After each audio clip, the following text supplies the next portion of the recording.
Hi hello नमस्कार अस्सलाम वालेकुम। तो कैसे हैं आप सभी लोग, आप सभी दोस्तों का मैं एक बार फिर से अपने यूट्यूब चैनल पर बहुत बहुत वेलकम करती हूँ और उम्मीद करती हूँ कि आप सभी लोग अच्छे होंगे और आपकी फैमिली में सभी लोग बहुत ही अच्छे होंगे। और रमज़ान का पाक महीना चल रहा है तो आप सभी लोगों का रोज़ा बहुत अच्छा जा रहा होगा। और दोस्तों, जैसा कि रमज़ान का पाक महीना चल रहा है तो बहुत ही खूबसूरत महीना चल रहा है तो आज मैं आप सभी लोगों के लिए लाई हूँ एक बहुत ही खूबसूरत सी वीडियो। इसमें कि हम जानने वाले हैं रसूल अल्लाह हज़रत मोहम्मद आप सल्लल्लाहु अलैहि वसल्लम का एक बहुत ही खूबसूरत वाक़या कि जो उनका रोज़ा होता था और वो जो है वो रमज़ान में क्या करना पसंद करते थे, उनका रोज़ा कैसा होता था। तो इसको लेकर के एक वीडियो है। तो चलिए इस खूबसूरत सी और इस प्यारी सी वीडियो को देखना स्टार्ट करते हैं कि रसूल अल्लाह के बारे में जो है क्या बातें बताई गई है इस वीडियो में।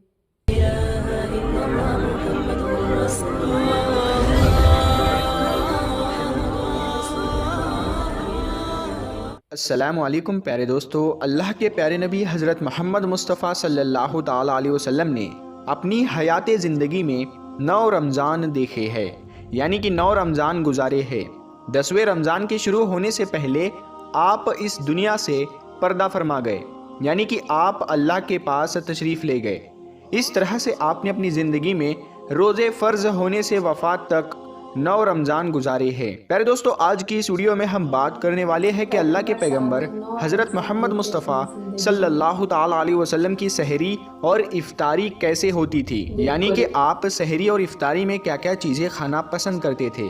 और साथ में हम आपको प्यारे नबी सल्लल्लाहु ताला अलैहि वसल्लम की इफ्तारी का एक ऐसा वाक़या भी बताने वाले हैं जिसको सुनकर यकीनन आप लोगों का दिल खुश हो जाएगा। जाहिर सी बात है, आपने प्यारे नबी सल्लल्लाहु ताला अलैहि वसल्लम का नाम सुनकर इस वीडियो को लाइक तो किया ही होगा। तो बस आप इस वीडियो को आखिर तक देखते रहिएगा। और आप आशिक रसूल है तो कमेंट बॉक्स में या रसूल अल्लाह लिखकर इस वीडियो को आगे शेयर भी कर दे।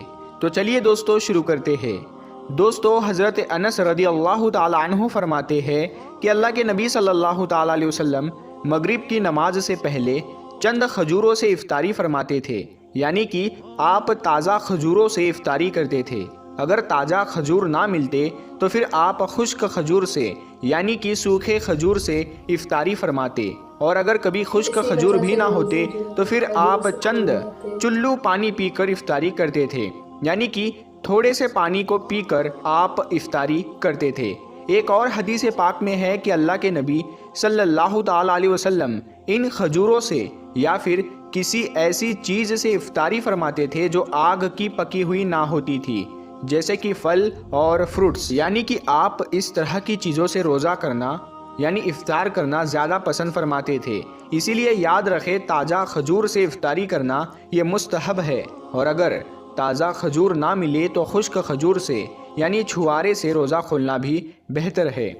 और अगर कभी खुश्क खजूर भी ना मिले तो फिर पानी से इफ्तारी करना भी हमारे नबी सल्लल्लाहु ताला अलैहि वसल्लम की सुन्नत है, या फिर इसके अलावा जूस या दूध के साथ भी रोज़ा खोलना बेहतर है। याद रखें, अल्लाह के नबी सल्लल्लाहु ताला अलैहि वसल्लम इफ्तारी में आग पर पकी हुई चीज़ों को नहीं खाते थे। इसका मतलब ये नहीं कि इसके लिए आपने मना फरमाया है, बल्कि इसके बारे में आपने इरशाद फरमाया है कि इफ्तारी में आग की पकी हुई चीज़ों को खाने से पेट को नुकसान पहुंचता है, मादे को नुकसान पहुंचता है। इसीलिए आप अपने आप को इस परेशानी से बचाने के लिए ऐसा करते थे। मगर आजकल तो देखने में आता है कि ज़्यादातर लोग इफ्तारी में समोसे और पकोड़े को खाना ही ज़्यादा पसंद करते हैं। मगर याद रखें, ऐसा अल्लाह के प्यारे नबी सल्लल्लाहु ताला अलैहि वसल्लम कभी नहीं करते थे। इसके अलावा दोस्तों, अल्लाह के नबी सल्लल्लाहु ताला अलैहि वसल्लम जब सहरी खाते थे तो बिल्कुल आखिरी वक्त में खाते थे।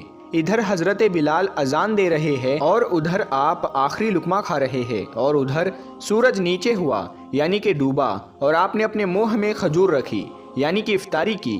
ऐसा आप इसलिए करते थे ताकि अपने उम्मत पर भूख का वक्त कम से कम आए।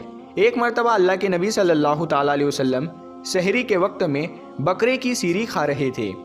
हज़रत अली भी आपके साथ में थे। इतने में हज़रत बिलाल रदी अल्लाह ताला अन्हु आए और अर्ज़ करने लगे, या रसूलल्लाह सल्लल्लाहु ताला अलैहि वसल्लम, वक्त ख़त्म हो गया है, मैं अजान देने जा रहा हूँ, आप बराए मेहरबानी खाना पीना बंद करें। और ये कहकर हज़रत बिलाल अजान देने चले गए और अजान देने की तैयारी करने लगे। इतने में हज़रत बिलाल को ख्याल आया कि पता नहीं मेरे नबी ने खाना पीना बंद किया है या नहीं। इसीलिए हज़रत बिलाल वापस आ गए और आकर देखा तो अभी भी अल्लाह के नबी सहरी खा रहे थे। ये देखकर हज़रत बिलाल ने कहा, या रसूल अल्लाह, अल्लाह की कसम सहरी का वक्त ख़त्म हो गया है, सुबह हो गई है। तो ये सुनकर आप सल्लल्लाहु ताला अलैहि वसल्लम ने अपने हाथ नीचे कर लिए और कहने लगे, ऐ बिलाल, अभी वक्त बाकी था, लेकिन तेरी कसम खाने पर अल्लाह ने उसको पहले ही निकाल दिया कि तेरी कसम कहीं झूठी ना पड़ जाए। फिर हज़रत अली ने फरमाया, अगर बिलाल कसम ना खाते तो जब तक मेरे नबी सल्लल्लाहु ताला अलैहि वसल्लम खाते रहते तब तक सुबह सादिक नहीं होती। अब दोस्तों, आपको उन 10 चीज़ों के बारे में बताते हैं जिनको अल्लाह के प्यारे नबी सल्लल्लाहु ताला अलैहि वसल्लम बहुत पसंद फरमाते थे और इनको शौक़ के साथ में तनावुल फरमाया करते थे। याद रखें, अल्लाह के प्यारे नबी सल्लल्लाहु ताला अलैहि वसल्लम का खाना पीना बड़ा ही सादा था। शहद, जैतून का तेल, कद्दू तो आप बड़े शौक़ से खाते थे। आप अपने मुंह और दांतों का भी बहुत ख्याल रखते थे। इस वजह से आप कच्चा प्याज और लहसुन कभी नहीं खाते थे। आप प्याज और लहसुन को उनकी बदबू की वजह से नापसंद फरमाते थे। याद रखें, अल्लाह के रसूल सल्लल्लाहु ताला अलैहि वसल्लम को अगर कोई चीज़ या कोई खाना पीना पसंद ना होता तो आप उसको छोड़ देते थे, यानी कि उसको नहीं खाते थे, मगर उस चीज़ को आप बुरा नहीं कहते थे। हदीस पाक में है कि अल्लाह के नबी सल्लल्लाहु ताला अलैहि वसल्लम की आदत मुबारक थी कि आपको जिस किस्म का भी खाना मिल जाता था आप उसको तनाउल फरमा लेते थे, यानी कि आप वो तमाम खाने जो खुदा ने हलाल किए हैं उसको तनावुल फरमा लेते थे। मगर ये 10 चीज़ें अल्लाह के नबी को बहुत ज़्यादा पसंद थी। इनको आप बड़े ही शौक़ के साथ तनावुल फरमाते थे। नंबर 1, खजूर। दोस्तों, अल्लाह के प्यारे नबी हज़रत मोहम्मद सल्लल्लाहु ताला अलैहि वसल्लम को खजूर सबसे ज़्यादा पसंद थी।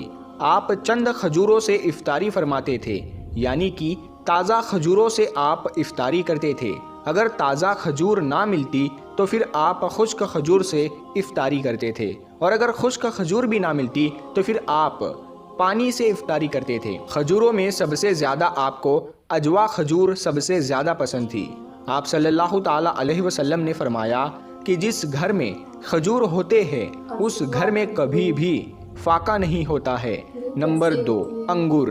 दोस्तों, अल्लाह के प्यारे नबी हज़रत मोहम्मद सल्लल्लाहु ताला अलैहि वसल्लम को अंगूर खाना भी बहुत पसंद था, यानी कि आप अंगूर को बड़े ही शौक़ के साथ में खाते थे, क्योंकि अगर इंसानी सेहत के लिए भी एक ये बहुत ही फ़ायदेमंद फल है। नंबर 3, अनार। दोस्तों, प्यारे नबी सल्लल्लाहु ताला अलैहि वसल्लम को अनार खाना भी बहुत ज़्यादा पसंद था। आप अनार को भी बड़े शौक़ के साथ में खाते थे। आपने फरमाया कि अनार जन्नत के फलों में से एक फल है। नंबर 4, अंजीर। दोस्तों, अल्लाह के नबी हज़रत मोहम्मद सल्लल्लाहु ताला अलैहि वसल्लम की पसंदीदा ग़िज़ाओं में से एक ग़िज़ा अंजीर भी है। आपने फरमाया कि अंजीर भी जन्नत के फलों में से एक फल है, क्योंकि जन्नत में जितने भी फल होंगे वो अंजीर की तरह होंगे। उनमें अंजीर की तरह ना कोई छिलका होगा और ना ही कोई गुठली होगी। इसके अलावा आप सल्लल्लाहु ताला अलैहि वसल्लम ने फरमाया कि अंजीर का फल कई तरह की बीमारियों को भी रोकता है। नंबर 5, तरबूज। दोस्तों, अल्लाह के नबी हज़रत मोहम्मद सल्लल्लाहु ताला अलैहि वसल्लम को इफ्तारी में तरबूज भी बहुत ज़्यादा पसंद था। आप अक्सर तरबूज को खजूर के साथ में मिलाकर खाते थे।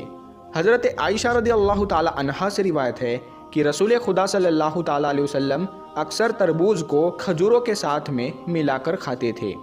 नंबर 6, दूध। दोस्तों, दूध भी हमारे प्यारे नबी हज़रत मोहम्मद सल्लल्लाहु ताला अलैहि वसल्लम की पसंदीदा ग़िज़ा में से एक ग़िज़ा थी। आपको दूध बहुत ज़्यादा पसंद था। आप अक्सर गाय और बकरी का दूध इस्तेमाल करते थे। आप दूध को कभी खालिस तो कभी पानी में मिलाकर पीना पसंद करते थे। नंबर 7, शहद। दोस्तों, अल्लाह के प्यारे नबी सल्लल्लाहु ताला अलैहि वसल्लम को शहद भी बहुत ज़्यादा पसंद था। आप अक्सर शहद का इस्तेमाल करते थे, और यही नहीं, शहद का ज़िक्र कुरान पाक में भी कई दफ़ा आया है। नंबर 8, गोश्त। दोस्तों, प्यारे नबी सल्लल्लाहु ताला अलैहि वसल्लम को गोश्त खाना भी बहुत पसंद था। आपने फरमाया कि दुनिया और जन्नत दोनों जगह में सब खानों का सरदार गोश्त होगा। आप शोरबे वाले गोश्त को ज़्यादा पसंद फरमाते थे। हदीस पाक में आया है कि अल्लाह के प्यारे नबी शोरबे वाला और भुने हुए गोश्त को ज़्यादा शौक से तनावुल फरमाते थे। आपको बकरा और बकरी, दूम्बा और ऊंट का गोश्त सबसे ज़्यादा पसंद था। नंबर 9, जौ की रोटी। दोस्तों, अल्लाह के नबी हज़रत मोहम्मद सल्लल्लाहु ताला अलैहि वसल्लम को जौ की रोटी भी बहुत ज़्यादा पसंद थी। आप अक्सर जौ की रोटी खाना पसंद करते थे और बगैर छाने हुए आटे की मोटी रोटी तनावुल फरमाते थे। नंबर 10, चावल। दोस्तों, प्यारे नबी सल्लल्लाहु ताला अलैहि वसल्लम को चावल खाना भी बहुत ज़्यादा पसंद था। आप चावल को भी बड़े शौक़ के साथ में खाते थे। आप सल्लल्लाहु ताला अलैहि वसल्लम ने फरमाया कि अल्लाह ने चावल के दानों में बहुत बरकत रखी हुई है। तो प्यारे दोस्तों, हम उम्मीद करते हैं और ये यकीन करते हैं कि आपको ये वीडियो बेहद पसंद आई है। तो इस वीडियो को आप सवाब की नीयत से अपने दोस्तों के साथ में शेयर ज़रूर करें और हमारे चैनल नूर हदीस को सब्सक्राइब करके साथ में लगे बेल आइकन को ज़रूर दबा दें। तो दोस्तों, बहुत ही खूबसूरत वीडियो थी और नबी पाक रसूल अल्लाह के बारे में जो है काफ़ी प्यारी प्यारी बातें जानने को मिली कि उनको खाने में जो है वो क्या चीज़ें पसंद थी, वो क्या खाना पसंद करते थे और ख़ास करके जो है वो रोज़े में और इफ्तार में वो क्या खाना पसंद करते थे। और दोस्तों, नबी पाक का तो जितने भी आप वाक़या सुने वो सब मतलब कि बहुत ही खूबसूरत वाक़या जो उनके होते हैं, सुनकर बहुत ही अच्छा लगता है और काफ़ी मतलब अच्छी अच्छी चीज़ें जानने को मिलती है।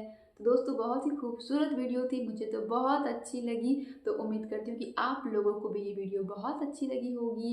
तो फिर मिलते हैं जल्दी ही एक और अच्छी सी वीडियो में। फ़िलहाल इस वीडियो में इतना ही। तो अपना बहुत ख्याल रखिए, अपने फैमिली के लोगों का बहुत ख्याल रखिए। अल्लाह हाफ़िज़।